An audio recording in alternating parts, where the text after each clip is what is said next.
Alright, so what's happening YouTube?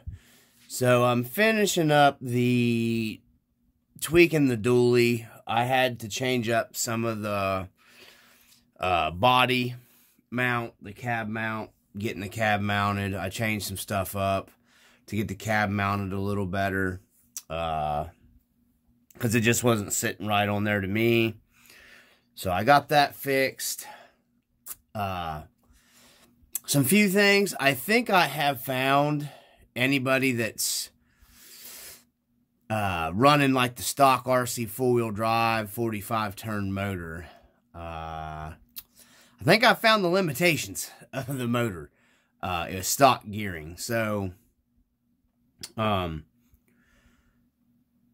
it is running the regular stock gearing 2-speed transmission that comes in a Trail Finder 2. Even in low gear, this truck with the little ATV over here in the bed strapped down, it weighs around 11 point some odd pounds, shooting 12 pounds with the ATV in it. So, yeah, that motor, I was out on the trail with it yesterday. I didn't film the whole thing, obviously, running it up and down some pretty steep hills. I thought, well, just because it's easy to get into with the hood open, I pulled the hood open and checked the motor temp. It wasn't to the point to where, it was going to be like major problems with the heat. But it was getting warmer than what I wanted it to get. So, it was either drop the gearing and I mean, here's the thing, I built this truck to pull a trailer with. So you add the strain of hauling a rig on a trailer. So yeah, that 45 turn it wasn't going to get it. So I elected to, since I've got some issues with under cab running the ESC on the battery tray, and there's nowhere else for me to really mount it because I've already got my winch controls and stuff up here, and I'm running out of room under the hood.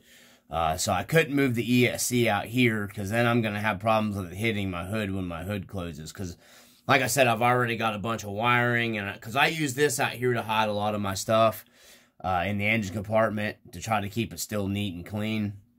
So I elected to, I've been wanting to try out the Hobby Wing SE setup, the Fusion SE, I believe is what it's called. I went ahead and got the 1800 kV because if I have to, I can drop a couple pinion it down a little bit for the heat. But I can't see that 1800 probably having any kind of problems. And I went with the SE, because, like, after talking to a friend, we were discussing it one night. I think the SE will fit in your scale your engine covers that you buy from, like, probably, like, the SSD is pretty big. So if I wanted to put an SSD in here with the R4 transmission later, I'm pretty sure it'll fit over it. The Coma Ds will probably fit. But I don't think the other Hobby Wing, the 2300 or whatever, that motor can's, I think, bigger, more closer to a 550. So I don't think that would fit in the Coma D engine. So, yeah, I went with the SE, and the SE will be fine. I didn't need to blow out that kind of money for that 2300. This is a scale truck, just for me, I just didn't need that 2300. The stock 45 turn works super great with the 2-speed with just a 1060 ESC in here. So, it's just going to improve 10 times what I had probably going to the 1800. So, I also I ordered a set of drive shafts for this today. Just to have, it has Wild Boar 8 drive shafts in it, which I'm sure they probably would have held up. I'm going to have to stop this and restart it here because I'm at the 5-minute limit.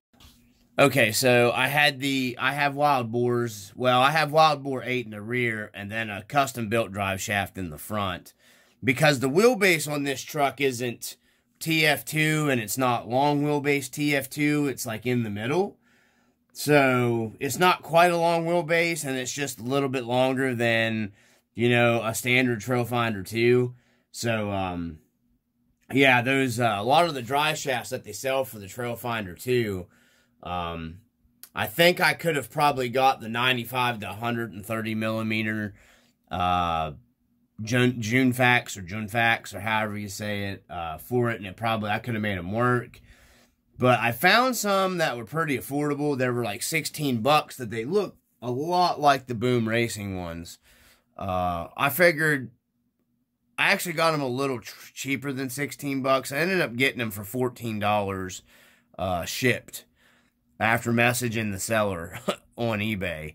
And I'm going to try those out just to see how they hold up. They're an exact copy of the Boom Racing badass looking dry shafts in the pictures. So I have some badass dry shafts here.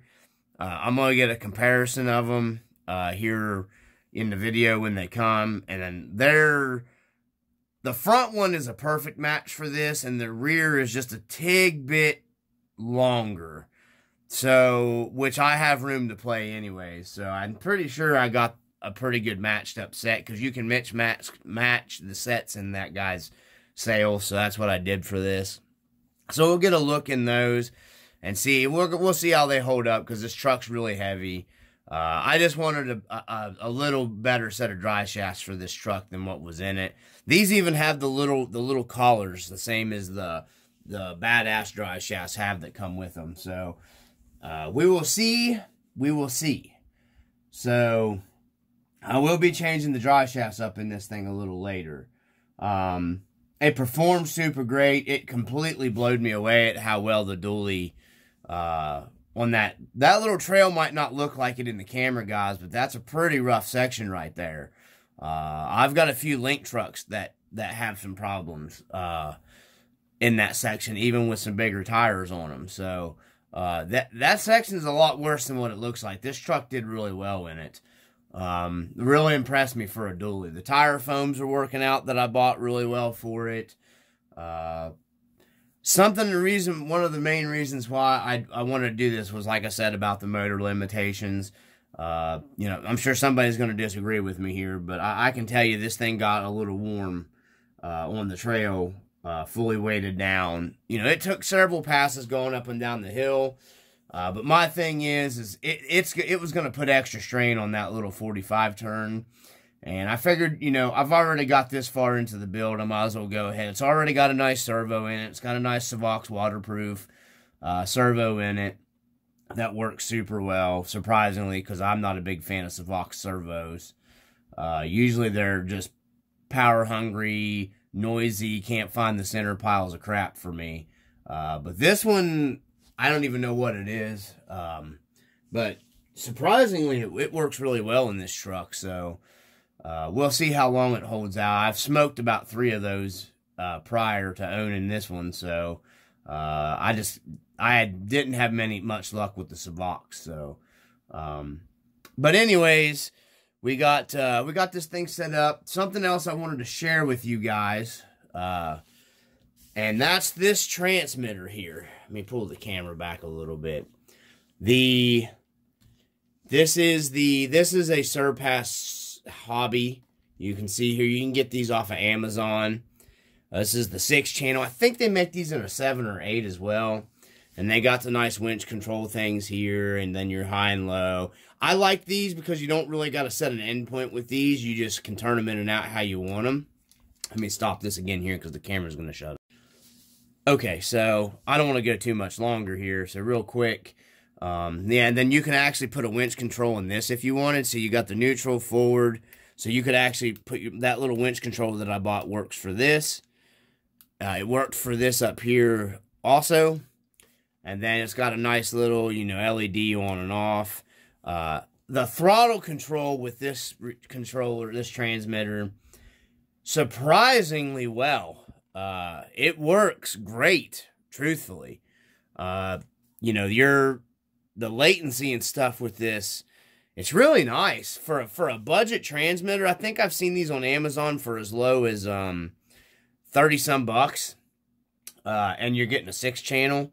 Of course, I think you can get the GT5 Fly Sky as well, which I think is what my buddy has. I think it's a little more money. But I think it's a 6-7 channel. It might be a 7 channel. I can't remember. I have one in my cart. I'm going to get one. But man, these things are really affordable, and receivers are cheap. And they just work really well because they got you can almost control the speed of your winch going in and out if you're a winch guy. You can crank this thing up, I mean, that winch will really go out, and then you can slow the winch down to the point to where it stops. So I really like that. It's the same way with your 2-speed. If you got a 2-speed, you don't got to really worry about setting endpoints and stuff. You can just turn this until that transmission engages, and it's almost like an endpoint adjustment, fine tuning thing. It's really nice, guys. I really like this transmitter. Like I said, throttle control is nice. Takes 4 AA batteries. So you're not going to be eating up batteries like crazy. I've had the same AA batteries in this thing forever, and they're just cheap Amazon alkalines. So, really nice transmitter. My camera mount sits out from here. Really nice on this transmitter. But anyways, this transmitter is just staying with this truck because I needed all the channels for it. I actually needed more, so I had to add a splitter on it. But anyways, I just thought I'd share that with you all, how well that transmitter actually worked. I was really surprised. Something else I've got coming up in another video. I've got the old tried and true FlySky GT3B that I've been using literally forever. We're going to be upgrading. I'm going to be doing a video of upgrading to a LiPo battery in this old FlySky, because it still works really well. I've had no trouble with this radio whatsoever. The only thing I don't like is you have to have, for one-handed steering, you have to have that adapter. That's another thing that's nice with this one. Look at this, guys. No problems at all. One-handed driving. Easy peasy, lemon squeezy. I'm having shirts made with that on it. Somebody better not steal that with another channel. But, yeah, you can't do that, see. But, I mean, I still love this transmitter, and it's got my mounts already on it and stuff. And so I'm going to go ahead and deck this out. Now, after researching, if you're going to do a LiPo battery in one of these, you have to do a 3S LiPo in it because it's set up for an 11 whatever volts because it runs the 8 AA's. I mean, you might be able to run a 2S in it at an 8.4 volts, but I know it's going to, after doing lots of research and looking around, it's going to do better with a small 3S LiPo in it, and it's going to run forever. It's going to, you know what I mean? It ain't never going to go dead with a 3S in that thing. And I'm not going to have to worry about buying a bunch of batteries for my transmitters and stuff because my IT4 is LiPo'd. This is going to be LiPo'd, and then, the other one that I mainly use takes 4 AA's, so, I'm not going to have to worry about that stuff a lot now, thank goodness, so. But anyways, I just thought I'd go over this for you. This video will be the next video that I post up doing the LiPo conversion too. If anybody's interested, we'll be soldering up our own connectors and everything in it and taking it apart. So you guys can check out that video if you have a FlySky GT3B. Great budget radio for what it is. Don't get me wrong, there's better ones out there now, especially like the newer FlySky stuff. But I've had this one. Receivers are really cheap for it. It's a 4-channel. You can get hacks for these still. You can up your channels. I mean, there's just all kinds of stuff. Radio mixing stuff with it. There's all kinds of stuff you can do with it. So, but I'm going to get this video edited, get it post up. And then later on this weekend, I'll have a box opening. And I'll have the LiPo upgrades. From RC Dungeon, peace.